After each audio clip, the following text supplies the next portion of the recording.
അപ്പോൾ ഇന്ന് നമ്മൾ വിടുതലെ പാർട്ട് 2 അതിൻ്റെ ട്രെയിലർ വന്നിട്ടുണ്ട്. വെട്രിമാരൻ്റെ കുറച്ചധികം നാളായിട്ട് അല്ലേ പുള്ളി ഒരു ഒറ്റ പ്രോജക്റ്റിൽ കുറേ നാൾ ഷൂട്ട് ചെയ്ത പടം. അതെ, കുറച്ചധികം സമയം ഷൂട്ട് ചെയ്ത പടമാണ് വിടുതലെ പാർട്ട് 1. അതായത് അങ്ങനെ എണ്ണമൊന്നുമില്ല. പുള്ളി പറയുന്നുണ്ട് മറ്റേ തുടങ്ങി കഴിഞ്ഞിട്ട് ഒരു പോക്കങ്ങ് പോവാ. വിജയ് സേതുപതി ഒരു ഇന്റർവ്യൂവിൽ പറഞ്ഞല്ലോ അത് ഫസ്റ്റ് പാർട്ട് അല്ലല്ല, ഇതിനൊരു ഡേറ്റ്, ഇത്ര ഡേറ്റ് ഞാൻ ഇതിന് വേണ്ടി ഞങ്ങൾ ഇതിനല്ല ഫസ്റ്റ് പാർട്ടിന് വേണ്ടി ഇത്ര ദിവസം ഡേറ്റ് കൊടുത്തു. അവിടെ ചെന്ന് കഴിഞ്ഞപ്പോഴത്തേക്കും എക്സ്റ്റെൻഡ് ചെയ്ത് പോയിട്ട് പിന്നീട് പുള്ളി 120 days ആണ് വിജയ് സേതുപതി ഷൂട്ട് ചെയ്തേക്കുന്നത്. അപ്പോൾ മറ്റേ ഇങ്ങനെ കിട്ടുന്നതല്ല, ഇഷ്ടമുള്ള പോലെ ഷൂട്ട് ചെയ്യാനുള്ളൊരു സ്വാതന്ത്ര്യം കിട്ടും. വെട്രിമാറിന് കിട്ടുമല്ലോ, അതുപോലല്ലോ നമ്മളെ. അത് എല്ലാ റൗണ്ട് ടേബിളിലും പുള്ളി പറയുകയും ചെയ്യും. വെട്രിമാരൻ വന്ന് പറയുകയും ചെയ്യും. അപ്പോൾ മറ്റുള്ളവരെല്ലാം ഇത് കേട്ടിട്ട് ഞാൻ 10 കോടിക്ക് തുടങ്ങിയ പടമാണ്, തീർന്നപ്പോഴത്തേന് 75 കോടിയായി. അതെങ്ങനെ രമണ? പക്ഷേ ഈ പടത്തിന് വേണ്ടി വെയിറ്റ് ചെയ്യുന്ന ഒരു ലോഡ് ആൾക്കാരുള്ളതുകൊണ്ട്. അതായത് വിടുതലെ പാർട്ട് 1 ഭയങ്കര ഒരു എന്താ പറയുക, ഭയങ്കര ഇമ്പാക്റ്റ് ഉണ്ടാക്കുന്ന ഒരു സിനിമയായിരുന്നു. അപ്പോൾ അതുകൊണ്ട് തന്നെ സെക്കൻഡ് പാർട്ടിനും അതിൽ വിജയ് സേതുപതിയുടെ സ്റ്റോറിയാണ് ആക്ച്വലി ഈ വിടുതലെ പാർട്ട് 2 കുറച്ചുകൂടെ ഫോക്കസ് ചെയ്യുന്നതാണ് പറയുന്നത്. മഞ്ജു വാര്യർ, വിജയ് സേതുപതി, സൂരി, ബാക്കി എല്ലാവരും പഴയ ആർട്ടിസ്റ്റ് എല്ലാം ഉണ്ട്. വീണ്ടും അല്ലേ? യാ, അപ്പോൾ നമുക്ക് അതിൻ്റെ ട്രെയിലർ ഒന്ന് കണ്ടു നോക്കാം. ഓക്കെ, ട്രെയിലർ പോട്.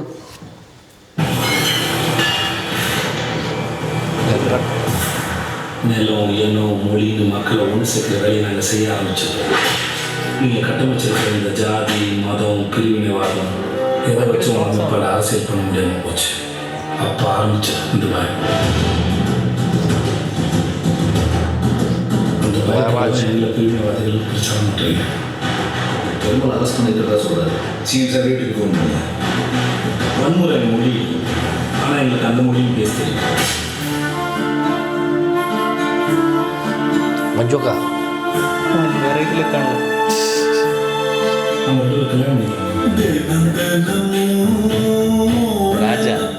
ഇന്ദിരാഗാന്ധി ലൈറ്റ് കോപ്പിറൈറ്റ് അടിച്ച് കേട്ടോ. இப்போ கோர்ட்ல ப்ரொடியூஸ் பண்ணா இந்த பெருமாள் யார், அவன் எங்க பிறந்தான், என்ன படிச்சான், எதுக்காக நம்ம கவர்மெண்ட்டை எதிர்த்து சண்டை போடுறான், ஒடுக்கப்பட்ட மக்களுக்காக போராடின எல்லோரும் நம்முடைய முன்னேற்றம். மகாலட்சுமியை கொண்டு நம்ம சரியான நேரம் வரும்போது சரி, ஒடுக்கப்பட்ட மக்கள் எல்லோருமே நம்முடைய தோழர்கள். സ്ഥിരം വരുന്നത് അങ്ങനെ ഇപ്പൊ തമിഴ് ഇൻഡസ്ട്രിയൊക്കെ മാറുകയാണ്.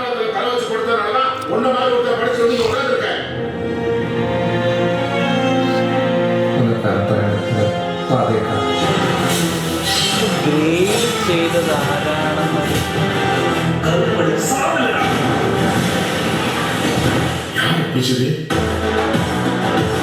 ഇത് കണക്റ്റഡ് യൂണിവേഴ്സ് ആണോ? എന്തോ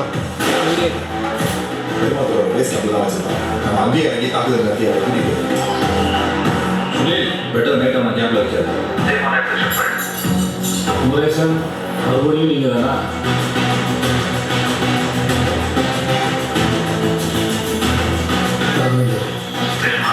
தப்பிச்சிருக்கூடாது.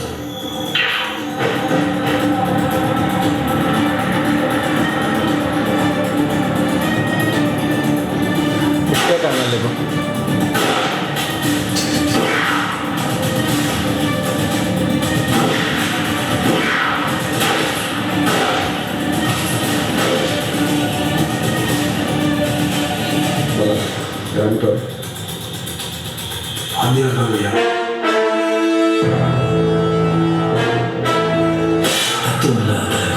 ரசிகர்கள் உருவாக்குவாங்க, அது முன்னேற்றத்துக்கு வழிவகுக்காது. 20-ാം തീയതി ഡിസംബർ 20 അല്ലേ? ഇതിലിപ്പം കംപ്ലീറ്റ്ലി ഈ പടം ഓൺ വിജയ് സേതുപതി ഷോയാണ്. സൂര്യ ആക്ച്വലി ഫസ്റ്റിൽ ഇവനെ പിടിച്ചു കഴിഞ്ഞിട്ട് ഇവനിപ്പോൾ ഒന്നിൽ ഫ്ലാഷ് ബാക്ക് പറയുന്നതോ അങ്ങനെ ആയിരിക്കണം ഇപ്പോൾ ഈ സെക്കൻഡ് പാർട്ട് പോകണത്. ഇതിനകത്ത് സൂര്യയുടെ പോർഷൻ എന്തുമാത്രം ഉണ്ടാവുന്ന കാര്യത്തില്ല. ഈ പാർട്ട് കൊണ്ട് തീരുവാണ് പടം, അത് ഇനിയുണ്ടോ അറിയത്തില്ല. അത് ഈ പടം കഴിഞ്ഞ അറിയത്തുള്ളൂ ഈ പാട്ടുകളുണ്ടാവുന്നു. കാരണം പുള്ളി പറഞ്ഞല്ലോ ഷൂട്ട് ചെയ്തിട്ട് തീർന്നില്ല, ഇനി ഷൂട്ട് ചെയ്യാനുണ്ടെന്ന് പുള്ളി എനിക്ക് ഇനിയും കാശ് കിട്ടി എനിക്ക് പൈസയുടെ വിടുതല പാർട്ട് ഇങ്ങനെ പൊക്കോട്ടേ ഇരിക്കുന്നതാണ്. എനിക്കിതിൽ നിന്നൊരു വിടുതലയില്ലാന്നാണ്.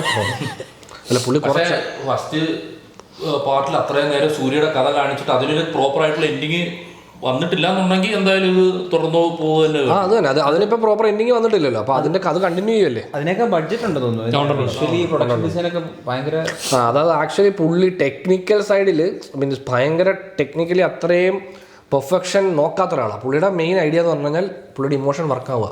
അതുകൊണ്ട് തന്നെ ഇപ്പോൾ VFX എങ്ങനെ വരുന്നു, ഈ പറഞ്ഞ പോലെ മേക്കപ്പ് അല്ലെങ്കിൽ എന്താ പറയുക ആർട്ട് തുടങ്ങിയ കാര്യങ്ങൾ പുള്ളി അത്ര കോൺസെൻട്രേറ്റ് ചെയ്യില്ല. കാര്യം അതിലെവിടെയും ഈ പറഞ്ഞ എന്തെങ്കിലും ചെറിയ പ്രശ്നങ്ങളൊക്കെ തോന്നിയതിനും പുള്ളി അതൊക്കെ വിടുന്ന ഒരാളാണ്. കാര്യം അത് ഈവൻ ഈ അടുത്തിറങ്ങിയ എല്ലാ പടത്തിലും അത് ഏറ്റവും ഇമ്പോർട്ടന്റ് ഇമോഷണൽ കണ്ടിന്യൂറ്റി ആണ്. ബാക്കി കണ്ടിന്യൂറ്റി അതിന്റെ സെക്കൻഡറി ആയിരിക്കും. അതെ അതെ. പുള്ളി dubbing, especially dubbing full over dubbing ആണ്. അതായത് വിടുതല എല്ലാത്തിനകത്തും പിന്നെ അതിനു മുമ്പ് വടച്ചെന്നൈ മറ്റേ അസുരൻ എല്ലാം ഇവിടെ വിടുതലയെ ഫസ്റ്റ് പണ്ടാന്ന് ഇതാണ്. മറ്റേ സംസാരിക്കത്തില്ലേ എല്ലാം ഇവർ പറയുന്നുണ്ട്. ഈ ഡയലോഗ്സ് ഫുള്ള് എന്താ അവിടെ ചെന്ന് കഴിയുമ്പോൾ തിരുത്തും, ഡബിൽ മാറും. പുള്ളി സംസാരിക്കുന്ന രാഷ്ട്രീയം. അപ്പൊ ഈ രാഷ്ട്രീയം പറയുന്ന ഒരു ഫ്ലോ ഉണ്ടല്ലോ, ഇത് ഇന്ന കാര്യം. അപ്പം എഴുതുന്ന സമയത്ത് ഒന്നും ആയിരിക്കത്തില്ല, മറ്റേ എഡിറ്റ് വരുമ്പോഴത്തേക്ക് ഇത് ഇങ്ങനെ ഈ ലൈനിൽ വന്നാൽ കുറച്ചുകൂടെ കറക്റ്റായിട്ട് ഞാൻ പറയാൻ ഉദ്ദേശിക്കുന്നത് മനസ്സിലാകുന്ന പറയുമ്പോൾ കംപ്ലീറ്റ് ഓവർ ഡബി. പുള്ളിയുടെ ഐഡിയ എന്ന് പറഞ്ഞാൽ പുള്ളിയുടെ ആശയം ജനങ്ങളിൽ എത്തുക, ഇന്ന ആളുകൾക്ക് വേണ്ടി സംസാരിക്കുള്ളൂ വീട്. അപ്പോൾ അത് കറക്റ്റായിട്ട് എത്താൻ അതാണ് പുള്ളിയുടെ മെയിൻ ഇത്. അല്ലാതെ പടത്തിന്റെ സ്റ്റോറി കറക്റ്റായിട്ട് പോവുക, അതിന്റെ ആ മേക്കപ്പ് ശരിയായില്ലല്ലോ ഒന്നും. ഇതിൽ വിഗ് തന്നെ കാണുമ്പോൾ നമുക്ക് ഇതിലോ നല്ല വിഗ് കിട്ടൂലേ, ഇവർക്ക് ഇത്രയും പൈസ കൊടുക്കുന്നതല്ലേ ചോദിച്ചു കഴിഞ്ഞാൽ അതിൻ്റെ ആവശ്യമുള്ളൂ. കാര്യം ആ വിഗിലല്ല അവർ എന്റെ എഴുത്തിലാണ്.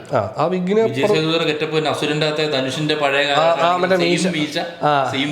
വിഗ് അത് തന്നെ അത് ഊരി കൊടുത്തേക്ക് അതിരിപ്പുണ്ട്. വേറെ വിഗിന് പൈസ കൊടുക്കണ്ടെന്ന് പറയുന്ന പോലെ. പക്ഷെ അതെല്ലാം പുള്ളിയെ സംബന്ധിച്ചോളം, വെട്ടുമാരൻ എന്ന് പറഞ്ഞ ഡയറക്ടറെ സംബന്ധിച്ചോളം പുള്ളിക്കാരൻ അതൊക്കെ സെക്കൻഡറിയാണ്. ഫസ്റ്റ് ഈ ക്യാരക്ടേഴ്സ് വർക്കാക്കുക എന്നുള്ളതാണ്. ഇമോഷണൽ വർക്കാക്കുക. അതെ, ഇമോഷണലി വർക്കാക്കുക, കണ്ടോണ്ടിരിക്കുക. അത് വിടുതല കാണുമ്പോഴും അങ്ങനെ. അനുരാഗ് കശ്യപിന്റെ കാര്യം എനിക്ക് മനസ്സിലായി. അനുരാഗ് കശ്യപ് എനിക്ക് തോന്നുന്നു ഇങ്ങനെ ചെന്നൈയിലേക്ക് മാറും. കാരണം നോർത്തില് പുള്ളിയെ ആർക്കും വേണ്ട. കേരളത്തിലുണ്ടല്ലോ. കേരളത്തിലുണ്ട്. അല്ല, കേരളത്തിൽ വരും പുള്ളി. ഇടയ്ക്ക് ഇനി അടുത്ത മലയാളത്തിൽ അഭിനയിക്കുന്നുണ്ട്. റൈഫിൾ ക്ലബ്ബ് വരുന്നുണ്ടല്ലോ. റൈഫിൾ ക്ലബ്ബിലുണ്ട്. ക്ലബ്ബിലുണ്ട്. അപ്പൊ അത് തന്നെ, അതായത് ഒരു ഈ സൗത്തിലുള്ള സിനിമകളിലായിട്ട് പുള്ളി ഭയങ്കര അറ്റാച്ച്ഡ് ആയിട്ട് ഒരുപാട് ഡയറക്ടേഴ്സായിട്ട് കുറച്ചുനായിട്ട് കോൺടാക്റ്റിലുണ്ട്. പിന്നെ രാജീവ് രവിയായിട്ട് പണ്ടിട്ട് അസോസിയേറ്റ് ചെയ്യുന്നതാണല്ലോ. പിന്നെ ആ രാജീവ് രവി കോംബോയ്ക്കകത്തുള്ള വെറ്റുമാരൻ പ്രൊഡക്ഷൻ ലൈനിലും പുള്ളി സൗത്ത് ഇന്ത്യൻ മൂവീസിൽ വർക്ക് ചെയ്യുന്നുണ്ട്. പുള്ളിക്ക് ഒരുപാട് ഡിസ്ട്രിബ്യൂട്ട് ചെയ്യാനൊക്കെ താല്പര്യം തോന്നി. അവിടെ പുള്ളിക്ക് വേണ്ടത്ര ഒരു അംഗീകാരം കിട്ടിയിട്ടില്ലെന്ന് പുള്ളിക്ക് തോന്നുന്നുണ്ടെന്ന് തോന്നുന്നു. അല്ല, കാര്യം എന്ന് വെച്ച് കഴിഞ്ഞാൽ അവിടെ അവർക്ക് ഇപ്പോഴും എത്ര നല്ല പടം എന്ന് പറഞ്ഞാലും അവിടെ ആൾക്കാർ കാണുന്ന പടങ്ങൾ അല്ലെ, അവിടുത്തെ ഒരു മെജോറിറ്റി ഓഫ് ഓഡിയൻസിന് വേണ്ട പടം എന്ന് പറഞ്ഞു കഴിഞ്ഞാൽ മസാല പടമാണ്. അതുകൊണ്ടാണ് അവരിപ്പോൾ ഏറ്റവും കൂടുതൽ തെലുങ്ക് പടങ്ങളും. ഇവിടെ പുള്ളി അഭിനയിക്കുക, വേറെ ഡയറക്ഷൻ ലൈനിലേക്ക് പോകുന്നില്ല. അത് പറയാൻ പറ്റത്തില്ല. ചെയ്യാം, ഇല്ലെങ്കിൽ കഥാപരമായ ഇവിടുത്തെ ആൾക്കാരോട് കണക്ഷൻ ആയാലല്ലേ പുള്ളിക്കാരന് ഡയറക്റ്റ് ചെയ്യാൻ. പുള്ളി ബേസിക്കലി എടുക്കുന്ന പടങ്ങൾ പുള്ളിക്ക് അറിയാവുന്ന ഒരു. ഇവരെല്ലാവരും രാഷ്ട്രീയപരമായി ഏകദേശം സിമിലർ ഐഡിയോളജീസ് ഉള്ള ആളുകളാണ് എല്ലാവരും. അപ്പം അതുകൊണ്ട് തന്നെ ഇവരുടെ സൈഡിൽ നിന്ന് വരുന്ന കഥകൾ എന്തായിരിക്കും സംസാരിക്കുക, അതൊക്കെ നമുക്ക്. പിന്നെ ഗൗതം മേനോനുണ്ട്.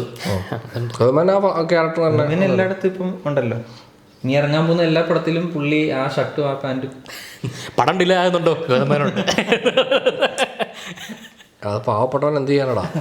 അത് എന്താ പുള്ളി, പക്ഷേ പുള്ളി സ്ക്രീനിൽ വരുമ്പോൾ ഭയങ്കര പ്രസൻസ് ഉണ്ട്. ഡയലോഗ് ഡെലിവറി ഒക്കെ പുള്ളിയുടെ ഒരു സ്റ്റൈല്. അത് പുള്ളിയുടെ സ്റ്റൈൽ തന്നെ പുള്ളി എല്ലാത്തിനും മെയിൻറ്റെയിൻ ചെയ്യണം. അതെ, പുള്ളി എല്ലാത്തിനും പുള്ളിയെ വിളിക്കുന്നതിനാ. ഗൗതം മേനോൻ എങ്ങനെയാണ്, ഗൗതം മേനോൻ അങ്ങനെ വന്നാൽ മതി. മമ്മൂട്ടിയുടെ അടുത്ത പടം ഡയറക്ട് ചെയ്യുന്ന മലയാളത്തിൽ. മമ്മൂട്ടി കമ്പനിയുടെ പടം പുള്ളിയുടെ അതിന്റെ പേര് ഡൊമിനിക്. അതിന്റെ പോസ്റ്റർ മാത്രം റിലീസ് ചെയ്തല്ലേ. അതെ, ഡിറ്റക്റ്റീവ് സെറ്റപ്പ് ആണ്. അത് പുള്ളി പിടിക്കാത്തൊരു ഐറ്റം അല്ലേ. പുള്ളിക്ക് ആ ജോണർ പരിപാടി പിടിക്കാത്ത ഒരാളാണ് മലയാളത്തിലുമാണ്. അതെ, അപ്പോൾ അത് എന്താവുമെന്ന് അതും കാണാൻ ഒരു വേട്ടയാട് പിള്ളേർ ഇവിടെ കിട്ടുമെന്ന് പ്രതീക്ഷിക്കാം. ട്രെയിലർ ഇറക്കിയിട്ട് മുങ്ങരുത്. ഇല്ല, ഇത് മമ്മൂട്ടി കമ്പനി പടം കംപ്ലീറ്റ് ചെയ്ത് ട്രെയിലർ ഇറക്കിയാൽ പറയും. അപ്പോൾ വിടുതല ഈ December 20 റിലീസാണ്. വിടുതല പാർട്ട് 2 എന്തായാലും തിയേറ്ററിൽ ഡെഫിനറ്റ്ലി മസ്റ്റ് വാച്ച് പടമാണ്. സെയിം ഡേ മാർക്കോ ഉണ്ട്. എന്ന് 20 തീയതി അല്ലേ ആണല്ലേ മാർക്കോ. അപ്പോൾ അന്ന് ടൈറ്റ് വയലന്റ് ദിവസം.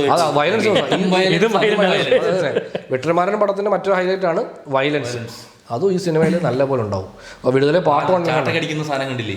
ഒന്ന് ജനങ്ങളുടെ ഫ്രീഡത്തിന് വേണ്ടിയിട്ടുള്ള ഫൈറ്റും, മറ്റേടത്ത് എന്റെ അനിയനെ അവൻ കൊന്നു ആ ലൈൻ. മറ്റേത് റിവെഞ്ച് പരിപാടി. എന്തായാലും ചോര തെറിക്കട്ടെ. അതെ അതെ, രക്തം തെറിക്ക. ഈ ക്രിസ്മസ് നമുക്ക് ചോപ്പാക്കാം. ക്രിസ്മസ് സീസൺ ആണല്ലോ. രക്തം കൊണ്ട് ചോപ്പാക്കാം. വേഷം രക്തം കൊണ്ട് ചോക്കട്ട്. അതെ അതെ.